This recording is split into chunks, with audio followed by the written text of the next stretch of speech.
I'm laying down in my room, and I know I'm leaving tomorrow, so I see it differently now. So who will I be? What will I find? Who will I become when I return to the place where I grew up?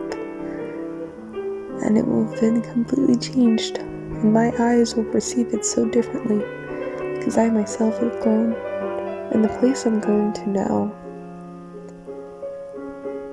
well, it doesn't feel like home, it feels like I'm leaving home. It's like I'm returning to my past, but I know I won't find it there.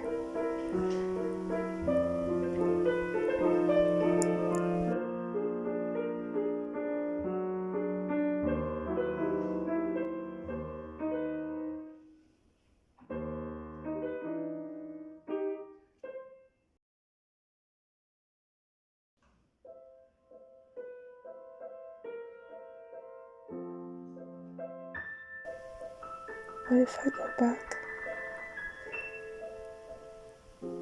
and it destroys the beautiful illusion I have of it? Then who will I be?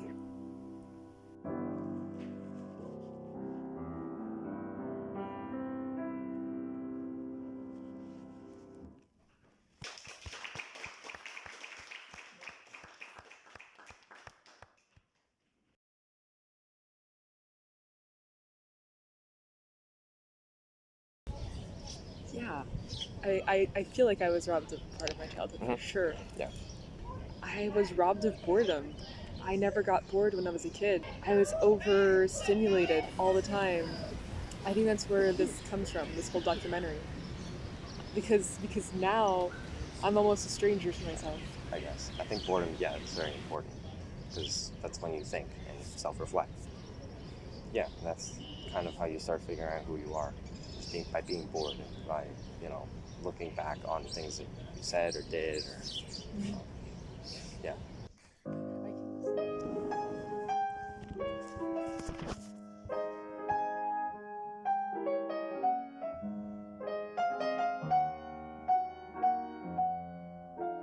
I was very like a mindless child. Everyone around me had like these like clear dreams, and I was in cloud all the time. It was like beautiful stupidity. Like I felt it's like in Russian it's called durachok. It's like fool, but it was like very nice feeling. One image always was stuck in me that I'm walking on the clouds. So I didn't need to have dreams because it already was a dream. As a child, I was so content in music. So my parents were worried that I don't read, I'm not intellectual. They really, literally think that I'm a little bit stupid. But I think this was choice.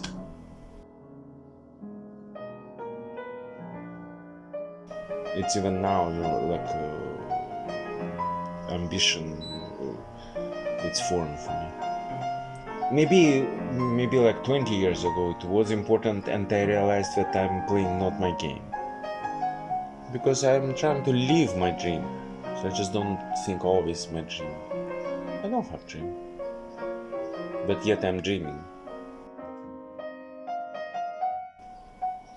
So I want to normal, something like love, creativity, being alive. Live so that your death is good. For me, I think in order to do that, you need to relive certain things. Like you need to experience, basically. And what you need to experience, it's hard to know. Lately, I experienced a lot of difficulties, and I'm wondering why. And, at the same time, I think Japanese crisis hieroglyph. It has two parts. One is pain, and then now it's possibilities.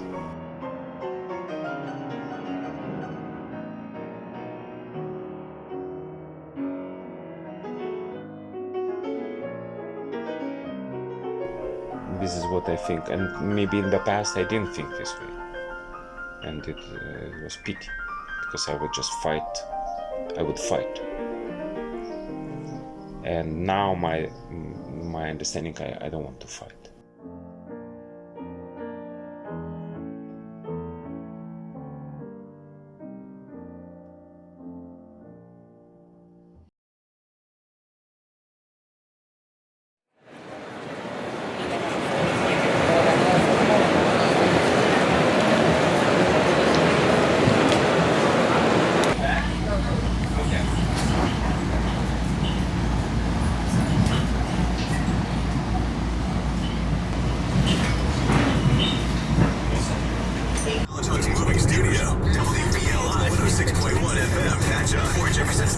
No odor, no mess, and no stress. Stop swatting and ditch the DIY caps.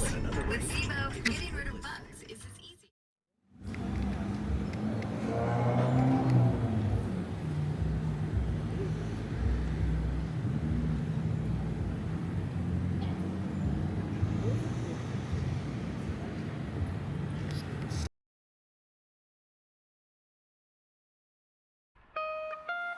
In some way, I've associated myself so much from my American childhood that I kind of blocked out the memories that I'm back here, and I can't help but remember and can't stop myself from recognizing things. And so I'm confronted with the reality that I did grow up here.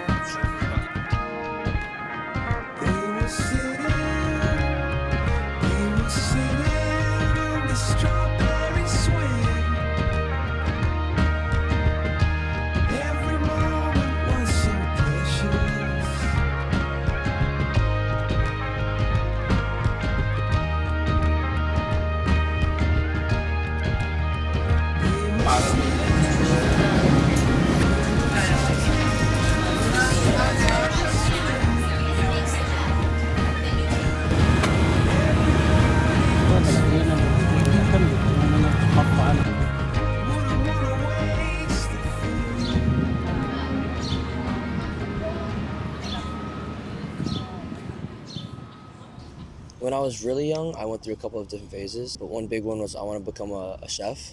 And then I transitioned into sports, so then I wanted to become an NBA player. During COVID, my mom was always on the phone because her company was trying to go public. So I would always listen in on her calls, and that got me interested in business. I want to be independent, not have to work for anybody, but have a solid foundation of wealth.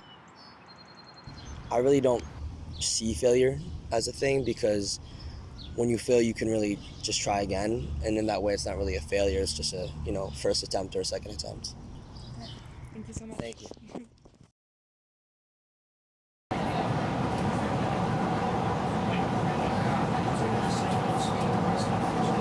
So US, it has an image of this utopia.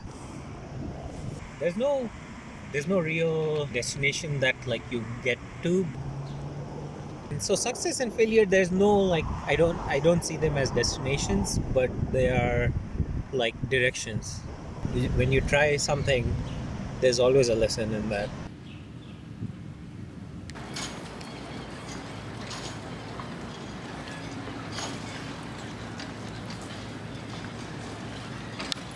It's like such a small goal or ambition, but I always really wanted to be a teacher. Yeah. I'm actually a preschool teacher. I really want to publish a book someday. I write poetry. I've been writing since I was pretty little, actually. I've always kind of had trouble keeping up with it. So recently I've started writing again. I always loved books when I was little. I would get so bored of reading the same books that I would flip the pages on them and then tell a different story aloud to myself. I don't want the added pressure of making sure that it sounds good or people think it's worth reading. I think it's worth reading because I wrote it. I feel like there's so much pressure to be successful in the sense that we're constantly taught, which is having a good job, making a lot of money, doing something notable, like being a doctor or an engineer, and those things are very notable. Don't get me wrong, we need doctors and engineers, but I think I've realized recently that it shouldn't come at the expense of your happiness. So I think that if you can find true happiness in this world and feel content with what you're doing, even if it doesn't meet others' expectations, I think that is truly success. Yeah.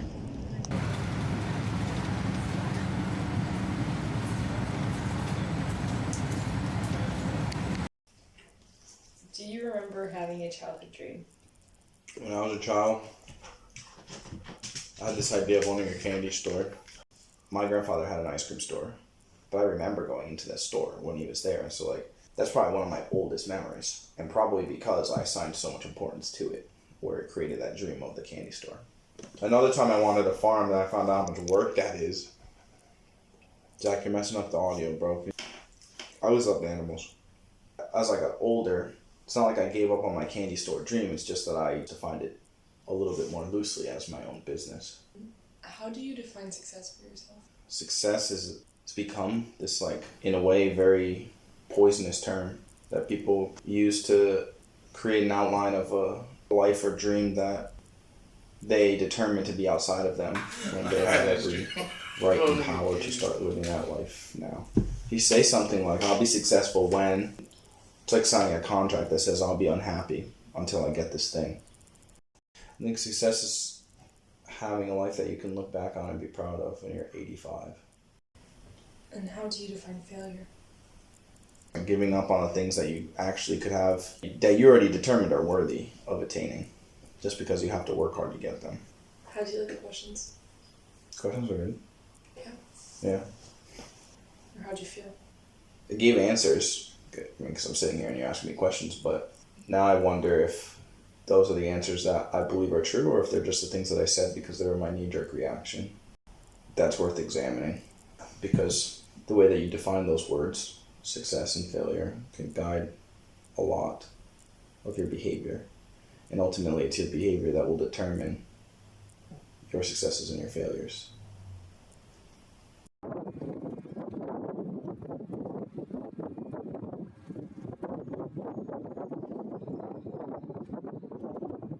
Teachers and so on would ask me to, where are you going to see yourself in 5 years or 10 years or in college or whatever, and I never really had a good idea. So I think I always wanted to be a mom. Yeah? Yeah. I am a mom of one.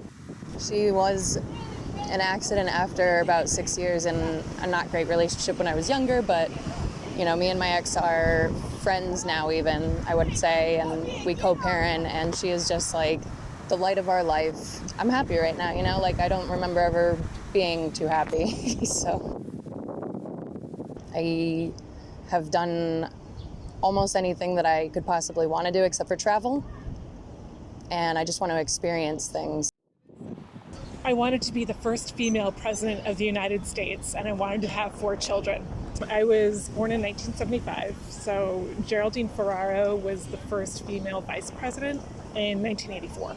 And I think I connected with politics because my father and I could talk about the newspaper and stories together. The idea of being first was really appealing to me. Where are you in that dream? Nowhere near. I am 48 years old, single, never married, no children. In 2019, I was making $180,000 living in New York City, and I was the vice president at Girl Scouts of the USA. I dream of, I still want to get married. There will be children in my life. I end up having to redefine success into very simple terms, and that's, do I have a place to live? Do I have people who love me? Am I appreciated and seen? And the answer to all those questions is emphatically yes right now.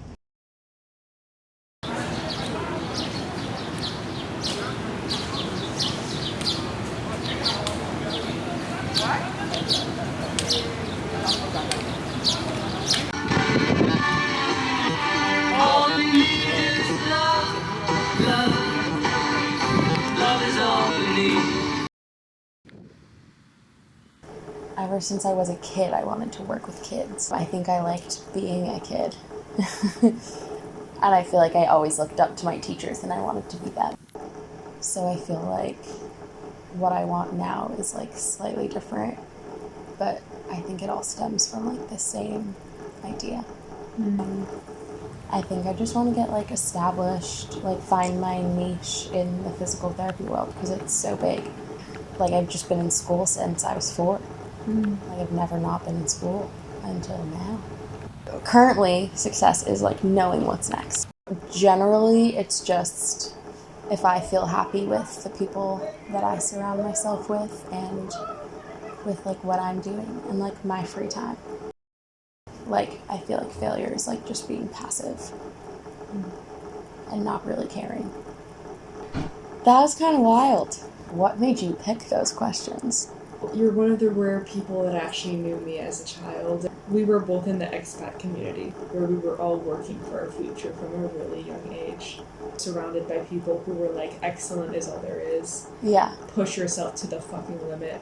Yeah. If you don't do your best, then it's not enough. Like there was just so much knowledge thrown at us, like all the time. There are days when it just makes me so mad at myself that like instead of absorbing it all, like I would daydream to the point where like people would have conversations, like talk at me and like tell me something and I wouldn't hear a word.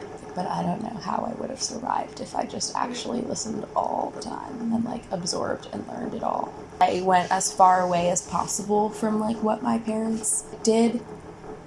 And now I'm like getting closer and closer, which is why I say like maybe research in the future. I don't know. Does it make more sense to you now? Yeah. I'm looking for like fragments of my mirror in every interview. It's like I'm trying to understand myself. Because I know that like a lot of my values and how I value myself comes from that culture without fully understanding that culture. Yeah. And so I want to know where my values come from instead of following them. Just being like, that's the truth. Yeah. You know?